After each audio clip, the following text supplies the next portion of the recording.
A Marcela Maspero, o Maspero, coordinadora nacional de Únete, @MasperoMarcela, es su Twitter y sus redes. Marcela, aclárame primero, bienvenida al programa, gracias por estar con nosotros. Maspero, ¿verdad? Maspero, sí.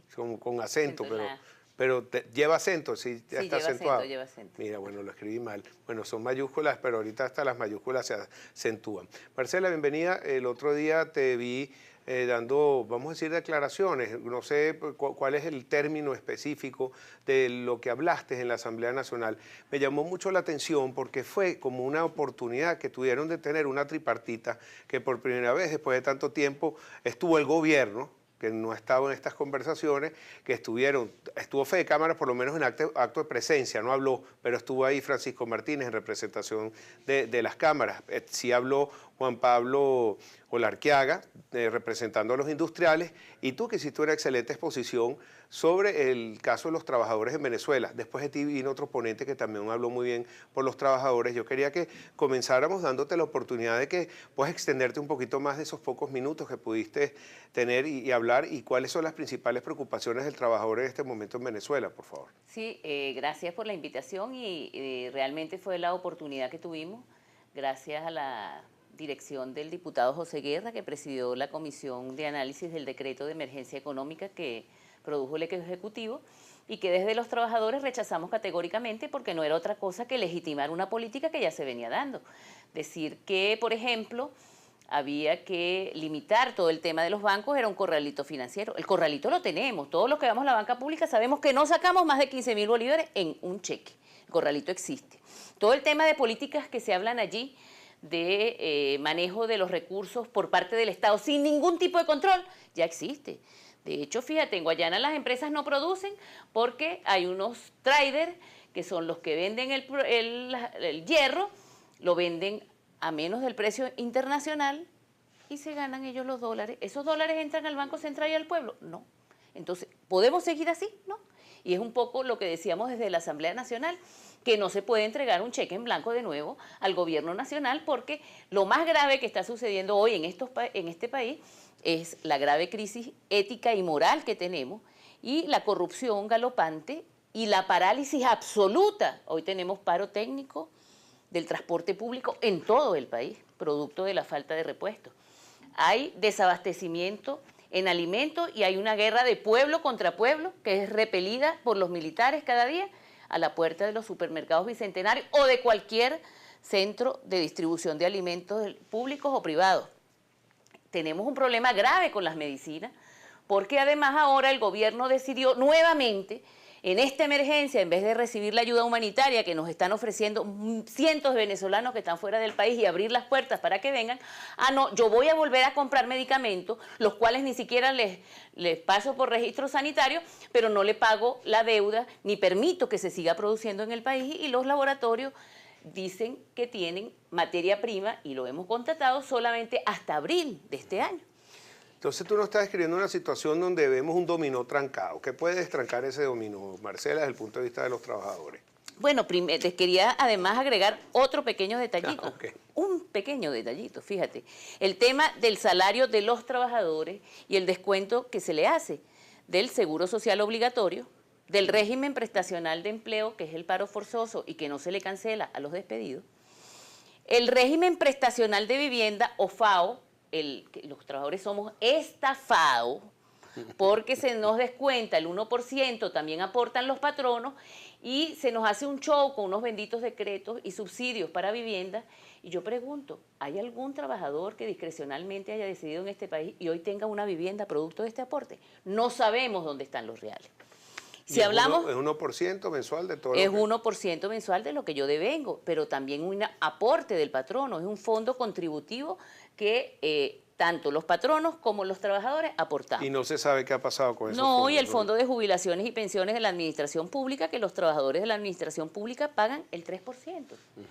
Y que tiene 30 años de fundado. Tal vez con eso pudiéramos pagar muchas cosas en este país, pero no sabemos tampoco dónde está ese dinero.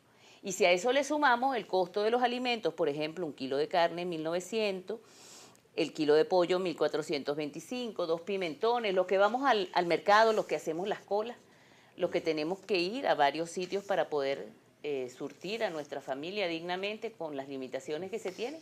Sabemos lo que cuesta y sabemos el índice de inflación, la pérdida del poder adquisitivo que hemos tenido y la situación económica que se está viviendo y sobre todo de ingobernabilidad. Hablando de inflación y que es tan importante como lo estás diciendo también para los trabajadores y para que tengan un salario justo y todos los incrementos también que se están viviendo, se acaba de promulgar una reforma a la ley del Banco Central. Se hizo a través del habilitante en el mes de diciembre, aunque fue publicado en enero y parece que entonces no tendría la validez, pero sin embargo está vigente. Y uno de los puntos dice que no tienen la obligación de producir los índices económicos, indicadores que por constitucionalmente el Banco Central tiene que hacerlo. No hay un decreto supraconstitucional. Entonces, ¿qué va a pasar con esto? ¿Se van a publicar o no se va a publicar? ¿Es discrecional? ¿Por qué? ¿Acaso es un secreto de la inflación que una ama de casa, tú misma o como trabajadora, tú lo sientes? Tú me estás hablando de la pérdida de poder adquisitivo y cómo las cosas suben de precio diariamente. Estamos viendo un proceso hiperinflacionario, cada vez más parecido a lo que vivió Brasil hace pocos años. Sí, fíjate, es obligatorio, es constitucional. Muchos de los decretos que tomó apresuradamente el gobierno ante la derrota del 6 de diciembre son inconstitucionales. Hay una resolución del Ministerio del Trabajo que habla de un laudo arbitral para aplicarle condiciones a todos los trabajadores de Polar, que lo que pretende es legitimar una política del gobierno para sacar al movimiento sindical de las discusiones de contrato colectivo. Lo mismo pasa con el índice inflacionario, lo mismo sucede con todos los elementos que se pretenden seguir diciendo del poder popular, de las leyes del poder popular, y aquí el verdadero poder popular hoy está angustiado, no quiere violencia. El pueblo venezolano esperamos hasta el 6 de diciembre con todas las necesidades, y creo que tanto la oposición como el gobierno se sorprendieron de esos resultados. Y ahora tenemos entonces un enfrentamiento permanente entre la Asamblea Nacional, que es un contrapeso político que lo necesitamos, y un gobierno que está ciego, sordo, más no mudo, y no quiere asumir que hay una realidad, que el pueblo decidió y que todos estamos esperando que se cumpla esa Constitución con la cual todos los días nos pretenden entonces seguir armando show. Nosotros llamamos a que se cumpla esa Constitución, que los poderes asuman lo que les corresponde, que los trabajadores podamos participar realmente porque estamos ausentes de todas las decisiones, tanto del gobierno como de la Asamblea Nacional.